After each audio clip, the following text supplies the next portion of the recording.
Good day, everyone, to Mr. Eric A. Molines and to my two audiences.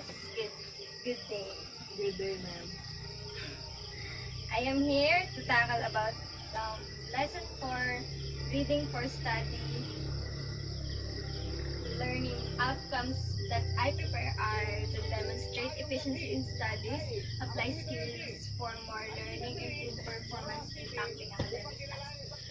So I have here four short story or passages that my two audiences will read, and they are going to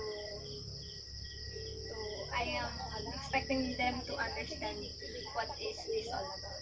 So will you please Madam, the first one. First passage, diabetes mellitus, often referred to as simply diabetes, is a syndrome characterized by disordered metabolism and hyperglycemia resulting from insufficient levels of the hormone insulin. The characteristic symptoms are polyuria due to high glucose levels, excessive thirst, and polydipsia attempting to compensate for increased urination, blurred vision due to high blood glucose effects on the eye optics, unexplained weight loss, and lethargy. These symptoms are likely to be less apparent if the blood sugar is only mildly elevated. All forms of diabetes are due to the beta cells of pancreas being unable to produce sufficient insulin to produce hyperglycemia. So this one, this is all about diabetes or diabetes mellitus. So it tackles about the effects and the cause of diabetes that may occur to the affected person. So let's move on to the second. Miss Ogorda, will you please read? So the second is music has been compared with language itself, and the comparison is quite legitimate. While it combines easily with actual language, it is also speaks language of its own, which has become a platitude to call universal. To understand the significance of the organizing factors of rhythm, melody, harmony, tone, color, and form, the analogy of the familiar language is helpful. Music has its own alphabet of only of all of only 7 letters as compared with the 26 of the English alphabet. Each of these letters represent a note, and just as certain letters are complete words in themselves, so certain notes may stand alone with the force of a whole word. Generally, however, a note of music implies a certain harmony, and in most modern music, the note takes the form of the actual chords.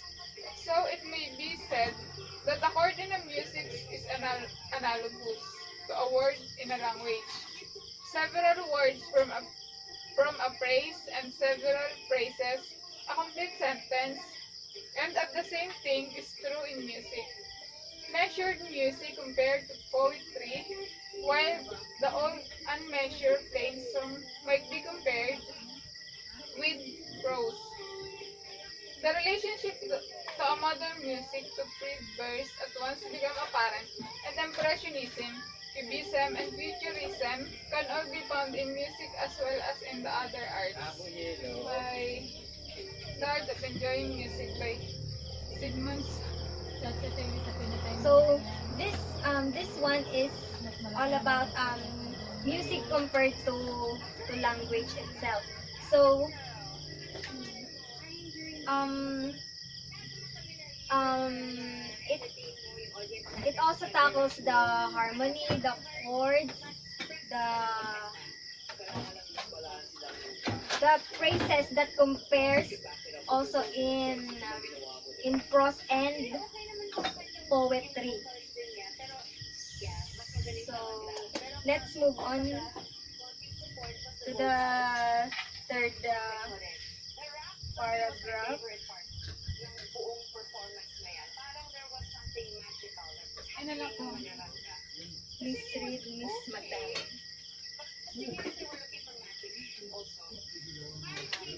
The third phrase.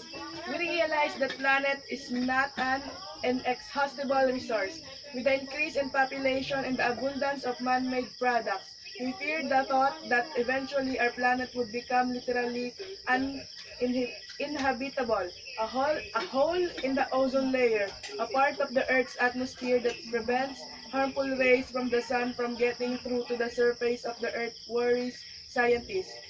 According to them, pollutants from aerosol spray cans, air conditioners, and cars cause the hole. Another problem that bothers scientists is a phenomenon called global warming. They say that hole could contribute to the change in the ecology of the entire Earth. The increase in the size of the hole in the ozone layer could result in the change in the overall temperature of the Earth. That is, it could get hotter and eventually melt the ice caps. The increasing population has also brought about environmental dangers which have driven many species of animals and fish to the brink of extinction. One of these dangers is the nuclear waste disposal, which is a serious problem as radioactive material becomes harmless only after thousands of years. Measures have been adopted to solve the problem, conserving natural resources and curbing pollution, regulating industrial and automotive emissions, and studying ways to make our pollutants less deadly and to develop alternative energy by the Princeton Review. So, I have a question here. What is the role of the ozone layer to us? Yes. To protect us from sunlight. There. Yes, Miss Madam. The role of the ozone layer in our planet is that it serves as the shield from the ultraviolet rays coming from the sunlight from the sun. Thank you. So, the third paragraph is um, um, tackling about the problems encountered um, nowadays because of the destruction and destroying our ozone layer because it is our protection from the direct sunlight. So let's move on to the fourth paragraph. Please read, Miss Aboy. So the fourth paragraph is other categories are assimilation, reduction, and elision. Assimilation refers to the sound changes caused by sound being said in different sequences. These changes are follows: nasalization, labialization, palatalization, globalization, voicing, devoicing, and flattening. Reduction consists of the centering of vowels and weakening of consonants.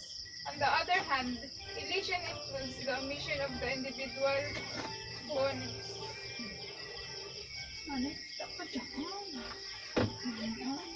So this is about the the tone or the way the way a person speaks with regards to the words. So the tone implies the true meaning of the word or the sentence. So let's be careful about our intonations and pronunciations with regards to what we want to express. So that's all, and I have here a questions, and so with the use of your dictionary in your cell phones, I am asking you a meaning of a word like hyperglycemia. Can you please search for it? And would you please said it? Yes, Miss Magdamit. Hyperglycemia, noun, excess of sugar in the blood. So it was tackled in the first paragraph, right? Yes, ma'am. Number number 2, insulin.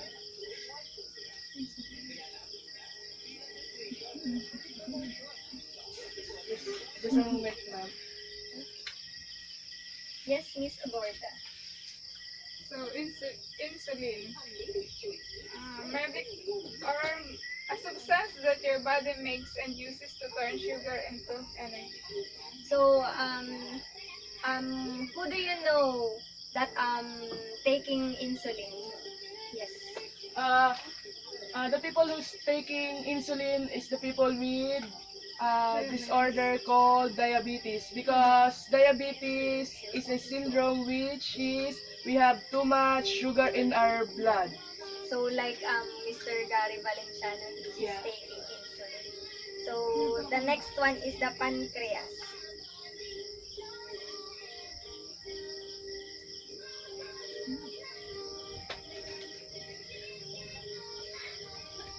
Yes, Miss Magdamit. Pancreas, noun, a large gland of the body that is near the stomach and that produces insulin and other substances that help the body digest food. Okay. Let's go to the fourth one, the rhythm. Rhythm.